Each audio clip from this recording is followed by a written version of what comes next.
ما بعد فأعوذ بالله من الشيطان الرجيم بسم الله الرحمن الرحيم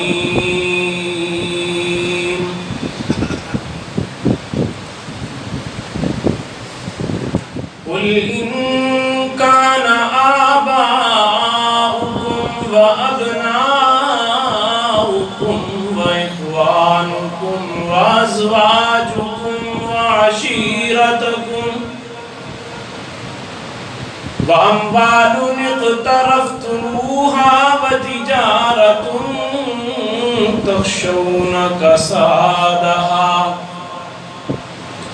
ومساكن ترضونها أحب إليكم من الله ورسوله وجهاد في سبيله فتربصوا حتى يأتي الله بأمره والله لا يهدي القوم الفاسقين.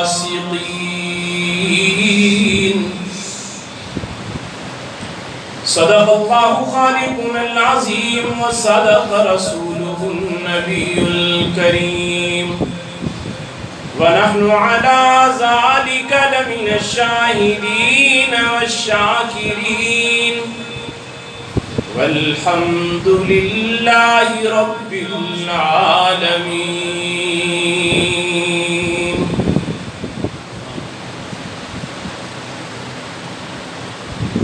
حضور آئے تو سر آفرینش پا گئی دنیا.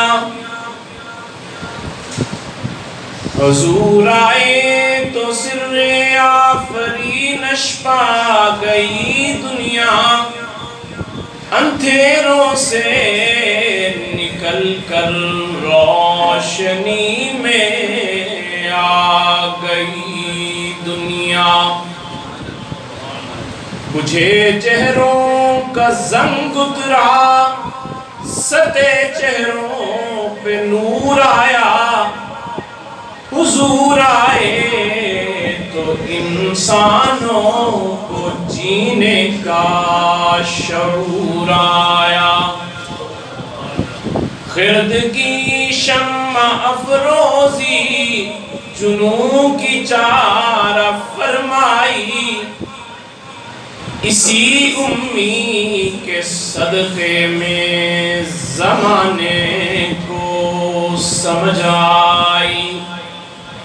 یتیموں اور ضعیفوں کو پناہیں مل گئیں آخر. یتیموں اور ضعیفوں کو پناہیں مل گئیں آخر.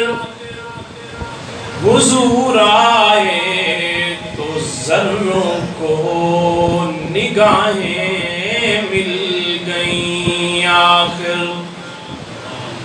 محمد کی محبت دین حق کی شرط اول ہے. اگر ہو اس میں کوئی خامی تو سب کچھ نامکمل ہے. سب حضرات عقیدت اور محبت کے ساتھ نماز والا درود پاک. اللهم صل على محمد وعلى آل محمد كما صليت على إبراهيم وعلى آل إبراهيم إنك حميد مجيد. اللهم بارك على محمد وعلى آل محمد كما باركت على إبراهيم وعلى آل إبراهيم إنك حميد مجيد. گرامی قدر سامعین، معزز حاضرین، بزرگوں، دوستوں اور نوجوان ساتھیوں، اللہ کے پیارے حبیب امام الانبیاء فخر الانبیاء حضرت محمد مصطفیٰ احمد مجتبیٰ صلی اللہ علیہ وسلم کی محبت ہمارے ایمان کی جان ہے. رب العالمین نے اپنے پاک کلام میں ایسا خوبصورت ارشاد قیامت تک کے لیے راہ ہدایت کے طور پر ہمارے لیے چھوڑا، جس میں رب العالمین نے فرمایا کہ میرے محبوب آپ ان لوگوں کو بتا دیجئے، آگاہ فرما دیجئے، قُلْ إِن كَانَ آبَاؤُكُمْ وَأَبْنَاؤُكُمْ وَإِخْوَانُكُمْ وَأَزْوَاجُكُمْ وَعَشِيرَتُكُمْ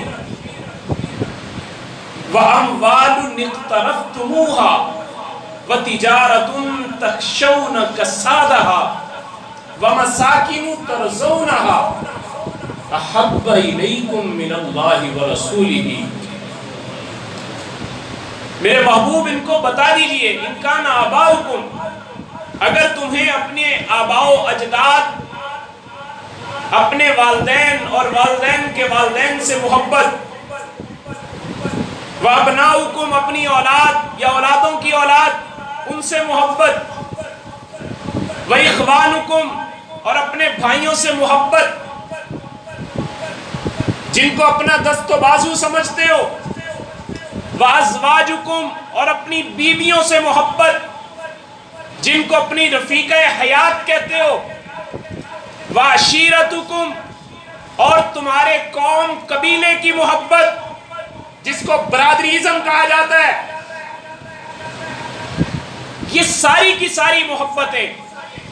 اور پھر اس کے بعد اگلی بات جو میرے مالک نے ارشاد فرمایا کہ وَأَمْوَالٌ اقْتَرَفْتُمُوهَا، وہ مال جسے بڑی محبت سے تم کماتے ہو، اس مال کی محبت، وَتِجَارَةٌ تَخْشَوْنَ كَسَادَهَا، اور وہ تجارت جس کے اندر گھاٹا پڑنے سے، مندہ ہونے سے تم ڈرتے رہتے ہو، وَمَسَاكِنُ تَرْضَوْنَهَا، اور تمہاری وہ رہائش گاہیں جنہیں بڑے چاؤ سے، بڑے لاڈوں سے، ارمانوں سے تم بناتے ہو، اور انہیں دیکھ دیکھ کر خوش ہوتے ہو کہ یہ گھر میں نے بڑا اچھا بنا لیا۔ وَمَسَاكِنُ تَرْضَوْنَهَا، تمہاری رہائش گاہیں جنہیں دیکھ کر تم خوش ہوتے ہو، پسند کرتے ہو۔ فرمایا کہ یہ ساری کی ساری چیزیں، اور فرمایا کہ اگر احب الیکم من اللہ ورسولی، اگر یہ اللہ اور اللہ کے رسول کی محبت سے زیادہ ان سے تم محبت کر رہے ہو، وجہاد فی سبیلی، اور اپنے اللہ کے راستے میں جہاد کرنے سے زیادہ تمہیں یہ چیزیں محبوب ہیں۔ کون کون سی چیزیں؟ اپنے والدین کی محبت، اپنے بہن بھائیوں کی محبت، اپنی اولادوں کی محبت، اپنی بیوی کی محبت، اپنے قوم قبیلے کی محبت، اپنی تجارت کی محبت، اپنی دکان کی محبت، اپنے کاروبار کی محبت، اپنے اس مکان کی جس میں تم رہتے ہو اس کی محبت۔ فرمایا یہ ساری کی ساری محبتیں، فرمایا اگر تمہیں اللہ کے محبوب سے زیادہ محبوب ہیں، فرمایا کہ فَتَرَبَّصُوا، اللہ نے کہا پھر تیار ہو جاؤ، حَتَّى يَأْتِيَ اللَّهُ بِأَمْرِهِ، یہاں تک کہ اللہ کا فیصلہ آ جائے، اللہ کی پکڑ تم پر آ جائے، اللہ کا عذاب تم پر آ جائے۔ اس لیے کہ یہ چیزیں میں نے اس لیے نہیں بنائی کہ ان چیزوں سے محبت کرو، بلکہ میں نے تو اس لیے بنائی ہیں کہ یہ چیزیں تمہاری ضرورت کی ہیں، لیکن اس کے ساتھ محبت اللہ اور اللہ کے رسول کے ساتھ کرو۔ اگر اللہ اور اللہ کے رسول کی محبت سے زیادہ والدین کی محبت دل میں ہے، کاروبار کی محبت دل میں ہے، بیوی بچوں کی محبت دل میں ہے، بزنس کی محبت دل میں زیادہ ہے، ساری کی ساری چیزیں تمہیں اللہ اور اللہ کے رسول سے زیادہ محبوب ہیں، فرمایا پھر میرے عذاب کے لیے تیار ہو جاؤ۔ سید عطا اللہ شاہ بخاری رحمۃ اللہ علیہ فتربصوا کا معنی بڑا خوبصورت کیا کرتے تھے، فرمایا کرتے تھے کہ اللہ کہتے ہیں فتربصوا، پھر میرے ویڑیوں نکل جاؤ، پنجابی سمجھتے ہیں، پھر میرے صحن سے نکل جاؤ، پھر میرے گھر سے نکل جاؤ، پھر میری زمین سے نکل جاؤ۔ جس اللہ کے ساتھ تمہیں محبت نہیں ہے، جس اللہ کے رسول سے تمہیں محبت نہیں ہے، جس کے لیے کائنات کو تخلیق کیا گیا، جس کے لیے دنیا معرض وجود میں آئی، اگر تمہیں ان سے محبت نہیں ہے، پھر اللہ کہتے ہیں میری زمین سے نکل کر کسی اور زمین میں جا کر بسیرا کرو، حتیٰ یاتی اللہ بامری، تیار ہو جاؤ، پھر اللہ کا عذاب تم پر آنے والا ہے۔ اللہ کے رسول کی محبت تمہارے لیے تمہارے ایمان کی جان ہے۔ اگر رسول اللہ کی محبت تمہارے دل میں نہیں ہے تو پھر یاد رکھنا سب کچھ نامکمل ہے۔ محمد کی محبت دین حق کی شرط اول ہے، اگر ہو اس میں کوئی خامی تو سب کچھ نامکمل، کچھ بھی نہیں بچتا۔ اللہ کے محبوب نبی علیہ السلام نے اس کی تشریح اپنی حدیث مبارکہ میں کی اور فرمایا لا یؤمن احدکم حتی اکون احب الیہ من والدہ وولدہ والناس اجمعین۔ لوگوں، تم میں سے کوئی شخص اس وقت تک کامل مومن نہیں ہو سکتا، لا یؤمن احدکم حتی اکون احب الیہ من والدہ وولدہ والناس اجمعین، جب تک کہ میں اسے اپنی جان سے زیادہ، اپنے والدین سے زیادہ، اپنے بیوی بچوں سے زیادہ محبوب نہ ہو جاؤں، اس وقت تک تم میں سے کوئی مومن نہیں ہو سکتا۔ یہ میرے محبوب کا فرمان عالی شان ہے۔ تو اپنے ایمان کو پرکھنے کے لیے، اپنے ایمان کو اس کسوٹی پہ لانے کے لیے ہمیں اللہ کے محبوب کی محبت سے اپنے دل کو لبریز کرنا ہے، اپنے دل کو محبت رسول کے ساتھ بھرپور کرنا ہے کہ ہمارے دل میں اللہ کے محبوب نبی علیہ السلام کی محبت آ جائے۔ اور صحابہ کرام رضوان اللہ تعالی علیہ مجمعین نے اللہ کے محبوب سے محبت کر کے لوگوں کو دکھا دی ہے کہ اس طرح سے محبت کی جاتی ہے اللہ کے پیارے حبیب سے، اس طرح محبت کی جاتی۔ دعوے کرنے بڑے آسان ہیں، نعرے مارنے بڑے آسان ہیں، اور جناب بڑی بڑی باتیں کرنا آسان ہے، لیکن دلیل دینا عملی طور پر جب امتحان پڑے اس وقت میں، اس میدان میں آ کر یہ ثابت کرنا کہ مجھے اللہ اور اللہ کے رسول سے محبت ہے، یہ بڑا مشکل کام ہے، یہ بڑا مشکل کام ہے۔ اور صحابہ نے یہ کام کر کے امت کو دکھایا ہے کہ دیکھو اس طرح تم بھی محبت کرو جس طرح ہم نے اپنے محبوب سے محبت کی ہے۔ بدر کا میدان دیکھ لیں آپ، بدر کے میدان کے اندر صحابہ نے یہ ثابت کر دیا، ایک طرف باپ کھڑا ہوا ہے اور مقابلے میں سگا بیٹا کھڑا ہوا ہے، ادھر بھانجا کھڑا ہوا ہے، مقابلے میں سگا ماما کھڑا ہوا ہے، ادھر بھتیجا کھڑا ہوا ہے، مقابلے میں سگا چچا کھڑا ہوا ہے۔ کہیں بیٹے کا باپ سے مقابلہ، کہیں چچے کا بھتیجے سے مقابلہ، کہیں ماموں کا اپنے بھانجے سے مقابلہ۔ اور میرے بھائیوں، صحابہ اس طرح سے میدان کے اندر کھڑے ہوئے ہیں، ڈٹے ہوئے ہیں، دنیا والوں کو بتا رہے ہیں کہ او دنیا والوں، ہمارے نزدیک رشتوں ناتوں کی کوئی اہمیت نہیں ہے، ہمارے نزدیک اپنے والدین کی کوئی اہمیت نہیں ہے، جب تک وہ ہمارے رسول اللہ کے غلام نہیں ہوں گے اس وقت تک ہمارا ان سے کوئی تعلق نہیں۔ حضرت ابو بکر صدیق نے کیا کہا تھا اپنے بیٹے سے جب بعد میں مسلمان ہو گئے؟ حضرت عبد الرحمن رضی اللہ تعالیٰ عنہ جو سیدنا صدیق اکبر کے بیٹے تھے تو کہنے لگے ابا جان، ایک دن بدر میں آپ میری تلوار کی زد میں آ گئے تھے، مگر میرا ہاتھ رک گیا کہ یہ میرا والد ہے، میں اپنے والد پہ تلوار چلا رہا ہوں، تو میں قربان جاؤں صدیق اکبر کی عظمت پہ، میں قربان جاؤں اس عظیم شخصیت کی عظمت پر۔ فوراً کہنے لگے بیٹا تو اپنے آپ کو خوش قسمت سمجھ، شکر ادا کر کہ اس وقت تو ابو بکر صدیق کی تلوار کی زد میں نہیں آیا، اگر تو میری تلوار کی زد میں آتا میں تیرے ٹکڑے ٹکڑے کر دیتا، اس لیے کہ اس وقت میرا بیٹا وہ تھا جو رسول اللہ کی صف میں کھڑا ہوا تھا، میرا بیٹا وہ تھا جو رسول اللہ کا ساتھ دے رہا تھا، جو رسول اللہ کے مخالفوں کی صف میں کھڑا تھا، وہ میرا دشمن تھا، وہ میرا بیٹا نہیں تھا، میں تیرے ٹکڑے ٹکڑے کر کے رکھ دیتا۔ میرے بھائیوں، یہ صحابہ نے بتایا ہے کہ ہمیں اپنی اولاد محبوب نہیں ہے، ہمیں اللہ کے محبوب نبی محبوب ہیں۔ سیدنا صدیق اکبر 40,000 درہم کے مالک تھے جب اسلام میں داخل ہوئے، پوری کی پوری دولت اسلام پر خرچ کر دی، بتا دیا کہ ہمیں اپنی دولت سے محبت نہیں ہے، اللہ کے محبوب نبی سے محبت۔ مکے میں 4 دکانیں تھی حضرت ابو بکر صدیق کی کپڑے کی، وہ چاروں کی چاروں اللہ کے راستے میں قربان کر دی، اور بتا دیا کہ ہمیں اللہ کے رسول سے محبت ہے، اور اپنا نابینا والد ان کو گھر چھوڑ کر ہجرت کر کے مدینہ تشریف لے گئے۔ بتا دیا کہ میں نے اپنے اللہ کے محبوب سے محبت کا حق ادا کیا ہے۔ معصوم بیٹی ابو جہل تھپڑ مارتا ہے حضرت اسماء کے چہرے پر، اس کو بھی برداشت کیا، اپنی اولاد کی محبت، اولاد کو رسول اللہ کے قدموں پہ قربان کر کے بتایا کہ یا رسول اللہ ہمیں اولاد محبوب نہیں ہے، ہمیں والدین محبوب نہیں ہے، ہمیں درہم اور دینار محبوب نہیں ہے، ہمیں اپنی دکانیں کاروبار بزنس محبوب نہیں ہے، ہمیں تو آپ کی ذات محبوب ہے۔ اگر آپ ہمیں مل گئے ہمیں کائنات کی ہر دولت مل گئی، اور اگر آپ ہم سے چھن گئے ہم سے سارا کچھ چھن گیا، ہم سے ہر چیز چھن گئی۔ حضرت عمر رضی اللہ تعالیٰ عنہ شاگرد ہیں اللہ کے محبوب نبی کے، اور حضرت ابو بکر صدیق یہ بھی شاگرد ہیں اللہ کے محبوب نبی کے۔ ایک دن حضرت عمر حضور کی مجلس میں بیٹھے ہوئے، حضور علیہ السلام سے سوال کیا، آپ نے سوال کیا کہ تمہیں اپنی مجھ سے کتنی محبت ہے؟ کہنے لگے یا رسول اللہ کائنات میں جتنی چیزیں ہیں مجھے سب سے زیادہ آپ محبوب ہیں، اپنی جان کے بعد، اپنی جان کے بعد مجھے آپ سب سے زیادہ محبوب ہیں۔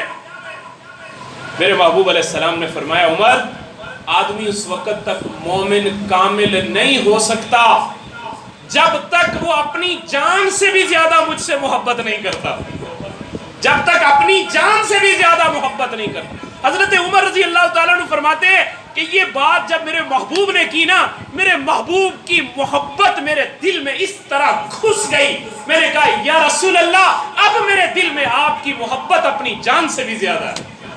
میرے آقا نے فرمایا الآن یا عمر، الآن یا عمر، اس طرح محبت ہوتی ہے، اس طرح محبت۔ وہ منافق نہیں تھے، وہ تو وہ لوگ تھے جن کے دل میں اللہ نے ایمان کو داخل کر دیا تھا، ایمان کو ان کے دل کا محبوب ترین بنا دیا تھا، اور اللہ نے ان کو ایسے اعلیٰ مقام پر فائز کیا تھا کہ وہ بولتے فرش پر تھے، قرآن بنا کے اللہ عرش سے نازل کر دیتے، جن کے لیے اللہ کے نبی نے کہا تھا میرے بعد کوئی نبی ہوتا تو عمر ہوتا۔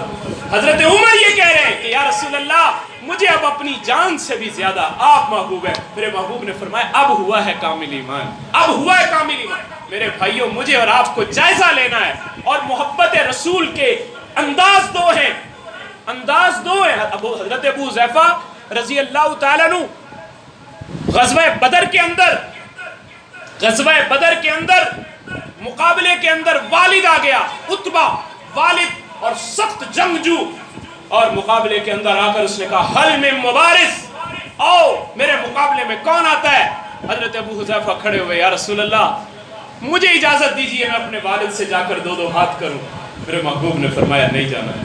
یہ بیٹا باپ سے کہہ رہا ہے کہ مجھے اپنے والد سے جا کر دو ہاتھ کرنے دے، کیوں؟ اس لیے کہ وہ والد اللہ کے محبوب نبی سے دشمنی کے لیے آیا تھا۔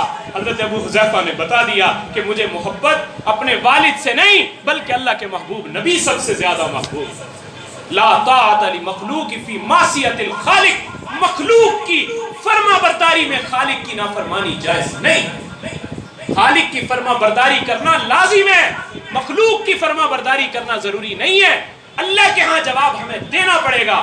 اور حضرت عبداللہ ابن ابی رضی اللہ تعالی، حضرت عبداللہ ابن ابی جو منافقوں کا سردار تھا، اس نے ایک موقع پر جنگ کے اندر جا کر اس نے کہا کہ مسلمانوں کے خلاف نفرت پھیلائی لوگوں میں، اور نفرت پھیلا کر کیا کہہ رہے ہیں کہ میں مدینے میں جب جاؤں گا تو ہم عزت والے لوگ ہیں، مہاجرین یہ ذلیل لوگ ہیں، ہم ان ذلیلوں کو مدینے سے ذلت کے ساتھ نکال دیں گے، ہم مدینے کے اندر ان ذلیلوں کو نہیں رہنے دیں گے۔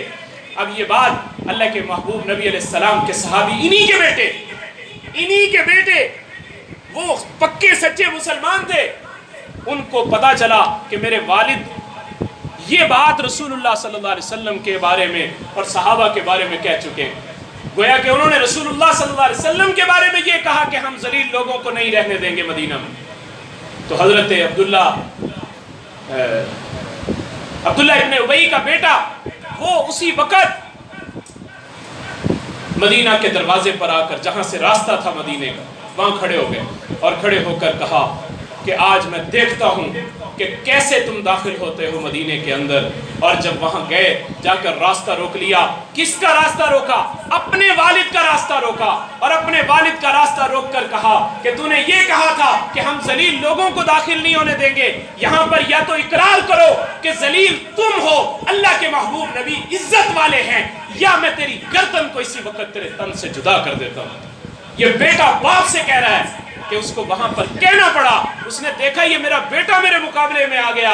بیٹے نے کہا اگر اللہ کے محبوب نبی علیہ السلام کے لیے عزت کا اعلان کرتے ہو، اپنی زبان سے کہتے ہو کہ ذلیل تو ہم لوگ ہیں، اصل عزت والے تو اللہ اور اللہ کے رسول ہیں، اللہ کے محبوب نبی کے صحابہ عزت والے ہیں، میں پھر داخل ہونے دوں گا۔ اگر یہ اپنی زبان سے اقرار نہیں کرتے میں تمہاری گردن کو تن سے جدا کر دوں۔ تو یہ دل کے اندر محبت اللہ نے ان کے ڈال دی، اور ایسی محبت ڈالی ایمان والوں کے دل میں، اور بتا دیا انہوں نے کہ محبت رسول ایمان کی جان ہے۔ اور محبت رسول کے پھر انداز دو ہیں۔ ایک انداز تو وہ ہے کہ اللہ کے محبوب نبی علیہ السلام کے حسن و جمال کا تذکرہ کیا جائے، آپ کے کمالات کا تذکرہ کیا جائے، آپ کے اخلاقیات کا تذکرہ کیا جائے، آپ کے حسن و جمال کے تذکرے گلی گلی نگر نگر کیے جائیں۔ ایک محبت رسول کا انداز یہ ہے، اور اس میں بھی صحابہ اکرام سب سے آگے بڑھ گئے، سب سے آگے بڑھ۔ حضرت جابر رضی اللہ تعالیٰ عنہ فرماتے ایک دن میں مکہ مکرمہ بیت اللہ کی حدود میں داخل ہوا، حرم کی حدود میں داخل ہو کر میں نے دیکھا کہ آسمان پر 14ویں رات کا چاند چمک رہا ہے۔ فرماتے ہیں کہ ادھر میں نے دیکھا کہ سامنے میرے محبوب امام الانبیاء صلی اللہ علیہ وسلم سرخ دھاری دار چادر لے کر بیت اللہ کے پاس بیٹھے ہوئے ہیں۔ کہتے آج میرے دل نے کہا کہ آج جابر یہ فیصلہ کر کہ آسمان کا چاند زیادہ خوبصورت ہے یا میرا چاند زیادہ خوبصورت ہے۔ فرماتے میں دونوں کو دیکھنے لگا، میں کافی دیر تک دیکھتا رہا، کبھی آسمان کے چاند کو دیکھتا ہوں، کبھی میں محمد رسول اللہ صلی اللہ علیہ وسلم کے رخ اقدس کو دیکھتا ہوں۔ کسی شاعر نے بڑی خوب ترجمانی کی، اس نے کہا روایت کریں گا جابر سہارا، روایت کریں گا جابر سہارا، میں ایک دن سے ڈٹھا محمد پیارا۔ روایت کریں گا جابر سہارا کہ میں ایک دن سے ڈٹھا محمد پیارا، میں ایک دن سے ڈٹھا محمد پیارا، چنو چودھویں سی تے کوئی ستارہ، چنو چودھویں سی تے کوئی ستارہ، میں دوہاں نو ویکھاں دوبارہ خدا دی قسم چن مدھم دساوے محمد دا چہرہ سونا نظری آوے، محمد دا چہرہ سونا نظری آوے۔ میں رسول اللہ کے چہرے کو دیکھ کر میرے دل نے یہ فیصلہ کیا کہ جو حسن و جمال اللہ نے میرے محبوب کو دیا ہے، جس کی وضحا کے مکھڑے کی قسمیں اللہ اپنے قرآن میں کھاتے ہیں، اس سے بڑا دنیا میں کوئی حسین نہیں ہو سکتا۔ حسینہ جمیلہ دا منہ موڑ دیتا، محمد بنا رب قلم توڑ دیتا۔ صحابہ اکرام نے اللہ کے محبوب نبی کی محبت میں، ثنا کرنے میں، تعریف کرنے میں بھی حق ادا کر دیا۔ حضرت حسان رضی اللہ تعالیٰ عنہ کہا کرتے تھے وَأَحْسَنُ مِنْكَ لَمْ تَرَ قَطُّ عَيْنِي وَأَجْمَلُ مِنْكَ لَمْ تَلِدِ النِّسَاءُ خُلِقْتَ مُبَرَّأً مِنْ كُلِّ عَيْبٍ كَأَنَّكَ قَدْ خُلِقْتَ كَمَا تَشَاءُ۔ اگر اردو زبان کے اندر اس کا ترجمہ کریں، یقین جانیے گا ہماری زبان عاجز آ جاتی ہے اس کا ترجمہ کرنے سے، ہماری زبان اس کا صحیح معنوں میں ترجمہ بھی کرنے سے قاصر ہے کہ حضرت حسان نے اپنے عشق کا اظہار، اپنی محبت کا اظہار جو کیا ہے، انہوں نے کہا وَأَحْسَنُ مِنْكَ لَمْ تَرَ قَطُّ عَيْنِي، میرے محبوب ہم نے آپ جیسا چہرہ لَمْ تَرَ قَطُّ عَيْنِي، میری آنکھ نے کبھی دیکھا ہی نہیں ہے، میری آنکھ نے آپ جیسا چہرہ کبھی دیکھا ہی نہیں ہے۔ اور پھر کہتے ہیں وَأَجْمَلُ مِنْكَ لَمْ تَلِدِ النِّسَاءُ، میرے محبوب آپ جیسا کسی ماں نے بچہ آج تک جنم ہی نہیں دیا، آج تک پیدا ہی نہیں ہوا میرے محبوب جیسا خوبصورت۔ وَأَجْمَلُ مِنْكَ لَمْ تَلِدِ النِّسَاءُ خُلِقْتَ مُبَرَّأً مِنْ كُلِّ عَيْبٍ، اللہ نے آپ کو ہر عیب سے پاک پیدا کیا۔ کَأَنَّكَ قَدْ خُلِقْتَ كَمَا تَشَاءُ، کَأَنَّكَ قَدْ خُلِقْتَ كَمَا تَشَاءُ، گویا آپ کو اللہ نے ایسا پیدا کیا جس طرح آپ چاہتے تھے، اللہ نے ویسا آپ کو پیدا کر دیا، جس طرح آپ پسند فرماتے تھے اللہ نے آپ کو ویسا پیدا فرما دیا۔ ایک محبت رسول کا انداز تو یہ ہے کہ محبت رسول میں اللہ کے محبوب نبی کے حسن و جمال کی تعریف کی جائے، آپ کے کمالات کی تعریف کی جائے، اور دوسرا میرے محبوب سے محبت کے اظہار کا طریقہ یہ ہے کہ میرے محبوب سے اطاعت کی جائے، محبت کے ساتھ اطاعت بھی کی جائے کہ میرے محبوب کی زندگی کیا تھی، میں اس زندگی کو اپنی زندگی میں لاگو کر لوں۔ اور یہ طریقہ سب سے مؤثر ہے کہ ہم اپنی زندگی میں اس زندگی کو لاگو کر لیں جس کو اللہ نے کامیابی کی ضمانت قرار دیا ہے۔ آج اللہ کے محبوب نبی علیہ السلام کی محبت کے نام پر جو کچھ ہمارے ہاں بازار میں سر بازار ہو رہا ہے، الامان والحفیظ، اللہ ہم سب کو ایسی خرافات سے محفوظ فرمائے۔ کہیں فتنے اور فساد کے نام پر، کہیں جناب آپ نے گزشتہ سال دیکھا ہوگا 12 ربیع الاول کے موقع پر ملتان کے اندر انہوں نے ایک لڑکی کو بنا سنوار کر ایک اس کے اوپر بٹھا کر کہا یہ جنت کی حور آ گئی۔ نعوذ باللہ ثم نعوذ باللہ۔ ہم عشق رسول پہ یہ تماشے کر کے کیا غیر مسلموں کو پیغام دیتے ہیں، ہم کیا دعوت دیتے ہیں، ہم کیا بتانا چاہتے ہیں؟ وہ میرے بھائیوں نہیں، میرے محبوب تو کامل زندگی لے کے آئے تھے، مخلوط اجتماع۔ آج گلیاں بازار ہمارے سجتے ہیں، ٹھیک ہے ہم اپنے عشق کا اظہار کریں، لیکن اس کے اندر خواتین کا جانا، پھر مردوں کا جانا، وہاں پر ایسا اجتماع ہوتا ہے کہ خواتین اور مرد آپ پر جا کر دیکھیں کہ کس طرح اللہ کے محبوب نبی علیہ السلام کی سنتوں کی دھجیاں اڑائی جا رہی ہیں۔ میرے بھائیوں، ہم نے اپنے آپ کو درست کرنا ہے، ہم نے اپنے نبی کی طریقہ زندگی کو، اور بھائیوں بڑی زندگی مختصر سی ہے، ایک ایک عمل کا جا کر اللہ کے دربار میں جواب دینا ہے۔ اگر ہم نے اپنے اعمال کی اصلاح نہ کی، یہ زندگی ہمارے لیے وبال جان بن جائے گی، ہماری پکڑ ایسی ہوگی پھر ہم پکڑ سے بچ نہیں پائیں گے۔ اپنے آپ کو پکڑ سے بچانا ہے، کامیابی کی ضمانت یہی ہے ہم رسول اللہ صلی اللہ علیہ وسلم کی سچی اور سچی زندگی کو لیں اور لے کر آپ کی اطاعت کریں، اور یہ دیکھیں میرے محبوب کا اٹھنا کیسا تھا، میرے محبوب کا بیٹھنا کیسا تھا، میرے محبوب کی تجارت کیسے تھی، میرے محبوب کے معاملات کیسے تھے، میرے محبوب کن کن دعاؤں کا اہتمام کرتے تھے۔ ربیع الاول کے اندر ہم یہ تحفہ اپنی زندگی کے اندر لاگو کر لیں۔ میں یقین سے یہ بات کہتا ہوں، یقین جانیے گا، اگر ہم سال کے 365 دن ایک ایک سنت روزانہ اپنی زندگی میں شامل کریں، سال کے بعد اللہ کے محبوب نبی کی 365 سنتیں ہماری زندگی میں زندہ ہو چکی ہوں گی اور ہم اللہ کے ولی بن جائیں گے۔ ولی کون ہوتا ہے؟ ولی یہی ہوتا ہے جس کی زندگی کے اندر اللہ کے محبوب نبی کی جھلک نظر آئے۔